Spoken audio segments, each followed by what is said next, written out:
Hi అండి, welcome to Devi kitchen. Idli చూశారు కదా, దీన్ని ఏ విధంగా తయారు చేశానో చెప్తాను. సాఫ్ట్గా ఎలా ఉందో చూడండి.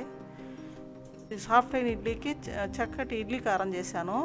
ఈ రెండు కాంబినేషన్ చాలా బాగుంటుంది.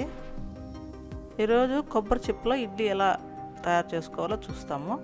ఇడ్లీ పోసుకునేదానికి టెంకాయ చిప్పలు 4 తీసుకున్నాము. అట్లా ఇడ్లీ కారానికి కావాల్సిన సామాన్లు పెట్టుకున్నాము. ఇడ్లీ పిండిలో ఒక 1/2 టీ స్పూన్ ఇడ్లీ సోడా వేసుకొని, తర్వాత 1 స్పూను సాల్ట్ వేసుకొని, పిండిలో కొద్దిగా వాటర్ వేసి బాగా మిక్స్ చేసుకోవాలి. ఈ పిండి ఈ విధంగా రెడీ చేసుకోవాలి. తర్వాత టెంకాయ చిప్పలకి కొద్దిగా ఆయిల్ పూసుకొని అందులో ఇడ్లీ పిండి పోసి, ఇడ్లీ పాత్రలో ఆల్రెడీ వాటర్ పోసి ప్లేట్ పెట్టున్నాను. అందులోనే చిప్పలు పెట్టి అందులో కొంచెం పిండి పోస్తూ వస్తాను. ఇప్పుడు మూత పోసి ఒక 20 నిమిషాల పాటు దాన్ని అలా ఉడకనివ్వాలి.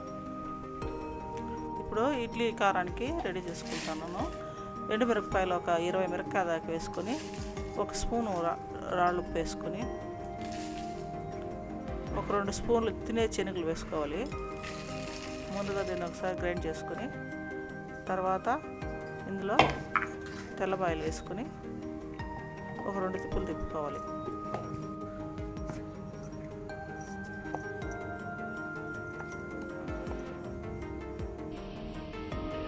బౌల్లోకి వేసుకొని నెయ్యి అయినా వేసుకోవచ్చు, మంచి నూనె వేసుకోవచ్చు, కానీ నేను నెయ్యి వేస్తున్నాను.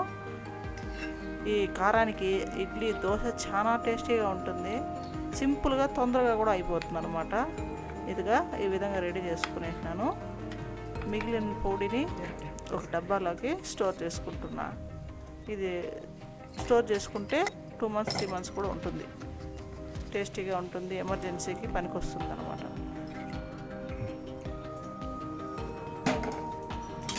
ఇప్పుడు 20 నిమిషాలు అయిపోయింది. అందువల్ల ఇడ్లీలు తీసేదానికి బయట తీసి పెడుతున్నాను. కొబ్బరి చిప్పలో బాగా ఉప్పింది, చూడండి ఎలా ఉప్పినాదో. బాగా ఉడికి వచ్చేసింది.